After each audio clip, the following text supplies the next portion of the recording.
ये जो आप दृश्य देख रहे हो यहाँ पर, ये स्वयं श्री कृष्ण जी अंदर से आपको दृश्य दिखाते हैं श्री कृष्ण जी का। उनके सखा है, सखा मित्र बाल गोपाल है, जो यहाँ पर एक अच्छे ढंग से कलाकृति में आपको दिखाए गए। जब यहाँ पर गाय चर रही थी उस टाइम पर ये अगासुर राक्षस आया था और इस अगासुर राक्षस ने इतना तांडव कर दिया था कि ये बड़े सारे लोग प्रचलित होकर के जैसे गाय भाग रही हैं उसी रूप में बनाया हुआ है। तो एक बार जहाँ पर श्री कृष्ण को निगलने के लिए वो आया था राक्षस। हेलो दोस्तों, कैसे हो? आई होप आप अच्छे होंगे। दोस्तों आज मैं आपको लेकर के आया हूँ एक ऐसे स्थान पर जहाँ का प्राचीन इतिहास है। वो है यहाँ पर एक नाग हुआ करता था अघासुर, जो कि मथुरा के राजा कंस थे।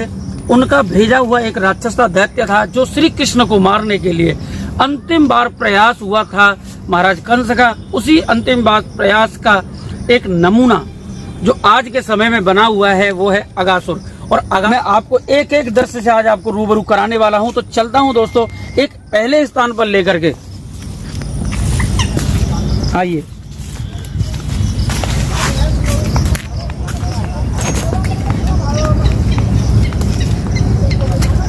तो आप ये रास्ता देख रहे हैं, पहले ये पूरा रास्ता खुला हुआ करता था। यहाँ पर 3-4 दिन लगातार बारिश अभी रिसेंटली हुई है, तो इस वजह से यहाँ पर पानी भर गया है। तो जैसा कि आप देख पा रहे हैं, मैं इसके पास पहुँच रहा हूँ। ये इसी नाग का या अगासुर बोलो इसका मुंह है।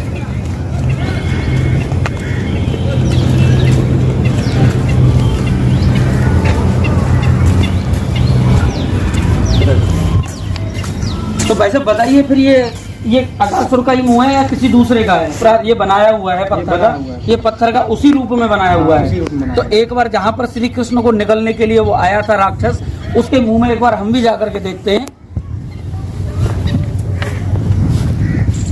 ये है श्री कृष्ण को निगलने वाला अगासुर राक्षस, और इसी मुंह में आज हम आ गए। ये आप देख रहे हैं, ये दांत है, ये बड़ी भयंकर जीव ये जो अगासुर की है। अगर साइड से एंगल से देखेंगे तो इसकी पूर्ण आकृति बनी हुई है। आप इधर से देखिए, इसका ऐसा जो रूप है, भयंकर भयानक रूप, ये काफी लंबा है। इस तरीके से ये दिखाया गया है। यहाँ पर इतनी बड़ी जीभ है, दांत बने हुए हैं, पूरी आकृति बनाई गई है। क्योंकि ये श्री कृष्ण के समय यानी आज से करीब 5000 वर्ष पहले की बात है, और उसको आज आपको दिखाने के लिए मैं यहाँ पर समक्ष हुआ हूँ, आया हूँ आपके लेकर के एक नया ब्लॉग। अगासुर का जो स्थान है वो है मथुरा जिले के एक जैत गांव है, उस गांव के अंदर है अगासुर। और अगासुर जो कि श्री कृष्ण के समय में हुआ करता था, वही अगासुर आज पत्थर की प्रतिमा बना हुआ यहाँ पर बना हुआ है। तो दोस्तों जिस गांव में इस अगासुर का ये नमूना पत्थर का बना हुआ है, ये जैत गांव, जैसा कि मैंने आपको बताया।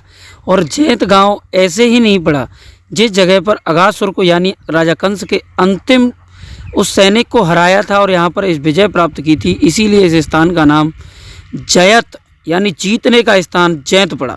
कुंड में इतना जल भर गया है कि आपको किनारे नहीं दिख रहे हैं, लेकिन बहुत अच्छे किनारे हैं। इस कुंड का नाम है जयकुंड। जयकुंड के नाम से ये विख्यात है, विश्व विख्यात। आपको वेदों में, पुराणों में इसका आपको जिक्र बहुत अच्छे से मिल जाएगा। तो ये भी कोई स्थान है। इसमें एक एक चीज को भाई साहब हमें बताएंगे कि ये कैसे, कौन कौन है यहाँ पर जो मूर्तियाँ बनी हुई हैं। भाई साहब हमें एक एक चीज से यहाँ पर बताएंगे, ये कैसे, ये प्रतिमा और ये सारी जो जितनी बड़ी प्रतिमा बनी हुई है, इनका कौन कौन है, ये कौन कैसे है। तो भाई साहब एक और बताएं, ये किस किस की प्रतिमा है? ये प्रतिमाएं उन कृष्ण जी के जो सखा थे उनके साथ वालों की है।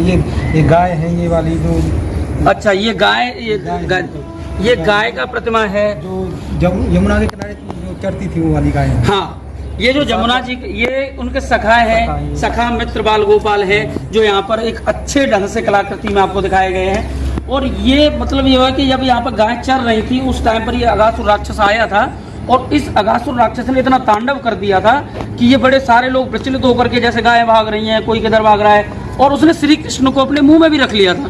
तो ये जो आप दृश्य देख रहे हो यहाँ पर, ये स्वयं श्री कृष्ण जी अंदर से आपको दृश्य दिखाते हैं श्री कृष्ण जी का। जब उन्होंने कालिया नाग ये अगासुर ने इनको मुंह में लिया था, तो अंदर का सीन, अंदर से आप देखिए, ये कृष्ण जी हैं, इनको अंदर से ले लिया था। ये सर्प के दांत हैं ऊपर के, और ये और ये श्री कृष्ण जी को जब मुंह में रख लिया था तो बाल गोपाल डर गए थे। लेकिन श्री कृष्ण इतने जानबूझ करके अगासुर के मुंह में गए थे, क्योंकि अगर इस दैत्य का वध नहीं किया जाएगा तो वध करने के लिए उसके मुंह में जाना आवश्यक रहेगा। तो ये इस अगासुर के दांत हैं और श्री कृष्ण के बराबर में हम भी खड़े हो गए इस अगासुर के मुंह में। जब श्री कृष्ण को लिया था अपने मुंह में, और उसी मुंह में आज हम आकर के खड़े हो गए हैं। और ये आप चारों तरफ देख रहे हो, इनके बाल गोपाल हैं। और ये जब श्री कृष्ण को अंदर निगलने की कोशिश की थी उस समय का दृश्य है। और ये कितना भयानक बड़ा सर्प है जो आज आपको दिखा रहा हूँ। उम्मीद करता हूँ दोस्तों आपको वीडियो पसंद आई होगी, और आप किस जगह का दूसरा ब्लॉग देखना चाहते हैं आप मुझे कमेंट सेक्शन में ज़रूर बताएं। और श्री कृष्ण जी से अगर प्यार करते हैं और उनकी भक्ति करते हैं तो कमेंट सेक्शन में राधे राधे जय श्री कृष्ण अवश्य लिखें। और इस चैनल को सब्सक्राइब करके घंटी के बेल आइकन को और प्रेस कर देना। धन्यवाद।